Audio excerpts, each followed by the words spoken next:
Video को like करके आगे शेयर जरूर कर देना। मक्के में उससे बड़ा कोई मालदार नहीं था। अपने भतीजे से कहा जरा कुछ गुलाम खरीद करके ला। वो भतीजा गया और जाकर गुलाम खरीदने गया तो देखा कि एक बच्चा बिक रहा है। वो बच्चा ननियाल जा रहा था, डाकुओं ने उसको उठा लिया, उसके माँ बाप को मार पीट करके बच्चा छीन लिया। और उसकी खुशनसीबी ये थी कि बच्चे को मक्के के बाजार में बेचा जा रहा था। वो नन्ना सा बच्चा उस मलिका के भतीजे ने खरीद लिया, जाकर के फुप्पी को दे दिया। फुप्पी अम्मा ये बड़ा खूबसूरत बच्चा था इसलिए मैंने खरीद लिया।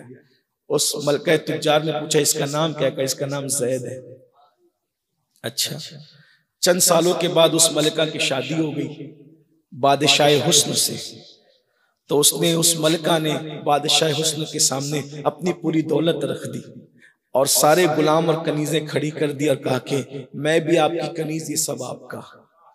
वो मलका हुस्न को दुनिया सैयदा तैयबा ताहिरा खदीजतुल कुबरा कहती है और उस बादशाह हुस्न को दुनिया मोहम्मदुर रसूलुल्लाह कहती है। सब कुछ पेश कर दिया। वो जैद नाम का बच्चा जो अब जवानी की तरफ बढ़ रहा था, वो हुजूर के इतना करीब हो, अभी ऐलान नबुवत नहीं हुआ। जैद जैद जैद जैद जैद जैद। एक दिन जैद हुजूर के पीछे पीछे जा रहे थे मिना में।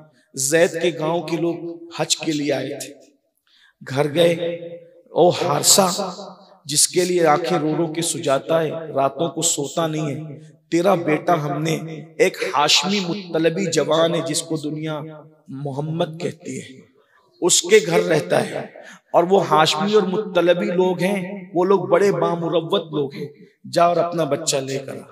जैद अपने भाई को साथ लेते हैं, मक्का आते हैं और हुजूर से मुलाकात करते हैं। हारसा कहते हैं पहली बार मैंने मोहम्मद को देखा, देखता ही रह गया कि इतना खूबसूरत भी दुनिया में कोई हो सकता है। आका इतने खूबसूरत थे, अल्लाह अकबर। वक्त होता तो ये बात छिड़ती, लेकिन टाइम खत्म है, इसलिए इसको मैं यही रोक करके बस इतना कहूंगा। सहाबा कहते थे कि अगर कुरान बफर्ज मुहाल नाजिल ना भी होता तो हुजूर को इतना खूबसूरत बना के भेजा था अल्लाह ने कि लोग हुजूर ही को देखकर कलेमा पढ़ के मुसलमान हो जाते। और ये भी हुजूर का वो हुस्न नहीं था, ये याद रखना, ये हुजूर का वो हुस्न नहीं था जो हकीकत में हुस्न है, बल्कि अल्लाह ने गैरतों के हजारों पर्दे डालकर उनको छुपा के भेजा था। जब पर्दों में इतने खूबसूरत थे तो बेपर्दगी में हुस्न का आलम क्या हो। बल्कि उस पर एक रिवायत याद आ गई, हजरत जिब्रील अलैहिस्सलाम एक बार आए, आने के बाद सरकार ने कहा जिब्रील तू बड़ा खूबसूरत है, बड़े खूबसूरत रूप में आता है, जरा एक मर्तबा इन पर्दों को हटा और अपनी असली खूबसूरती मुझे दिखा देंगे तो कितना खूबसूरत। उन्होंने सारे पर खोल दिए। कहा जाता है कि 70,000 पर थे उनके और अपना हुस्न हुजूर को दिखा दिया। जब अपना दिखा दिया तो कहने लगे हमने तो अपने पर से पर्दा हटाया, अब आप भी जरा हटाएं और आप भी जरा अपना असली हुस्न दिखाएं। मैं जिब्रील तू नहीं देख सकेगा। अंदाजा करें, जिसे जिब्रील ना देख सके उसे कौन देख सके। ऐसा नबी अल्लाह ने हमें अता फरमाया। अल्लाह अकबर। जो जान लेगा बस वो जान लेगा।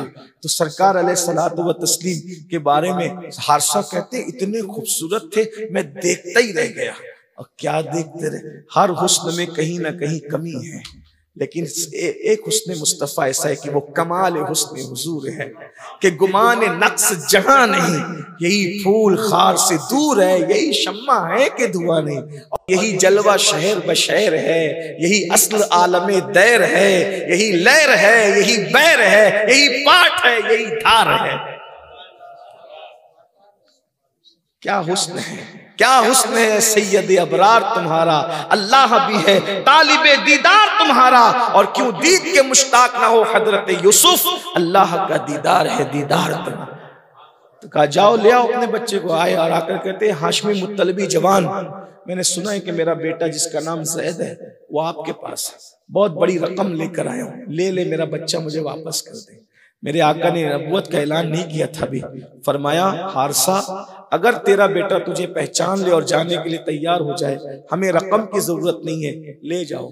अगर एक बेटा अपने बाप से मिलता है इससे बड़ी रकम क्या हो सकती, ले जाओ अपने बेटे को। आवाज दी जैद इधर आओ। जैद आए। जी आका। कहा ये कौन है, पहचानते हो? जी ये मेरे अब्बा हैं, वो मेरे चचा हैं, ये तुम्हें लेने आए। जैद हुजूर के पीछे छुप गए। मैं नहीं जाऊंगा, तवज्जो ऐसी मैं बात पूरी कर रहा हूं, मैं नहीं जाऊंगा। फिर क्या हुआ, सरकार ने फरमाया ये तुम्हें लेने आए हैं। कहा मैं नहीं जाऊंगा। बाप ने कहा ज़ैद गुलामी को तरजीह दे रहा है आजादी पर, और मैं तुझे आजाद कराने आऊं बेटा, तेरे लिए रो रो कर आंखें सुझाई है, रातों को बिस्तर पे तड़पा हूं, अब तो मिला है तो आने को इनकार करता है। ज़ैद ने कहा वल्लाह प्यार बाप वो मुझे नहीं दे सकता जो मेरे इस आका ने मुझे प्यार दिया है। मैं इनको छोड़कर कहीं नहीं जा सकता, बाप तो छोड़ सकता हूं, इनको नहीं छोड़ सकता। आपसे पूछना चाहता हूं, एक बच्चे को अगर प्यार हो जाए नबी से, हालांकि अभी ऐलान नबुव्वत भी नहीं हुआ, वो नबी के इश्क में अपना बाप छोड़ रहा है। अगर हमसे औरतों से नाजायज ताल्लुकात नहीं छूटते तो हम कौन से आशिक हैं? अगर हमसे शराब नहीं छूटती तो हम कौन से आशिक हैं? अगर हमसे गुनाह नहीं छूटते तो हम कौन से आशिक हैं? इश्क बच्चे को हो जाए तो वो बाप छोड़ने तैयार हो जाए। पाप क्या चीज है? हम बाप तो छोड़ने का हुक्म है भी नहीं इस्लाम में, लेकिन हम पाप भी छोड़ने के लिए तैयार नहीं। मगर जब ज़ैद ने कहा मैं नहीं आऊंगा आपके साथ, आप चले जाएं, तो पता है क्या हुआ? फिर मेरे नबी ने एहसान का बदला क्या अता फरमाया, कुर्बानी का सिला क्या दिया। ज़ैद ने नबी के लिए अपना बाप छोड़ा, तो सरकार ने कहा मक्के वालों गवाह हो जाओ, आज से ज़ैद मेरा बेटा है, आज से ज़ैद मेरा बेटा है।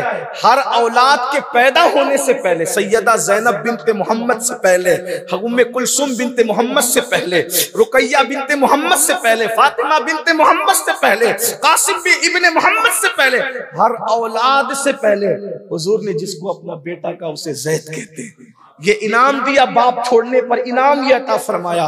और फिर जब तक माकाना मोहम्मद वाली आयत नहीं आ गई, तब तक पूरा मक्का, पूरा अरब हजरत ज़ैद को ज़ैद बिन मोहम्मद कह के पुकारता रहा। ये हुजूर की मोहब्बत में कुर्बानी देने का सिला मिला। आइए हम भी उनसे प्यार करें ना। उनसे प्यार करोगे वहां जाओगे जहां फरिश्तों के पर थकते हैं। ये तो अपना अपना है हौसला, ये तो अपनी अपनी उड़ान है। कोई थक के रह गया बाम तक, कोई कहकशां से गुजर गया। आशिकों की परवाज वहां तक है जहां फरिश्तों के पर थकते हैं। इसीलिए इकबाल ने कहा था, हो न ये फूल तो बुलबुल का तरन्नुम भी न हो, चमने दहर में कलियों का तबस्सुम भी न हो न साकी तो फिर मैं भी न हो, खुम भी न हो। खैमा अफलाक का इस्तादा इसी नाम से है, बज़्म हस्ती तपिश आमादा इसी नाम से है। कुव्वत इश्क से हर पस्त को बाला कर दे, दहर में इसमें मोहम्मद से उजाला कर दे। कि मोहम्मद से वफा तूने तो हम तेरे हैं, ये जहां चीज है क्या लहो कलम तेरे हैं। तेरे तो वस्फ ऐबे तनाही से है बरी, हैरान हूं मेरे शाह मैं क्या क्या कहूं तुझे। और कह लेगी सब कुछ उनके सना खां की खामोशी, चुप हो रहा ये कह के मैं क्या क्या कहूं तुझे। लेकिन गदा ने खत्म सुखन इस पे कर दिया, खालिक का बंदा खल्क का आका कहूं तुझे। दौरान गुफ्तगू कोई गलती हो तो अल्लाह माफ कर दे। अस्तगफिरुल्लाह रब्बी इन्ना रब्बी लगफुरुर रहीम व मा अलैना इल्लल बलाग। अस्सलाम वालेकुम।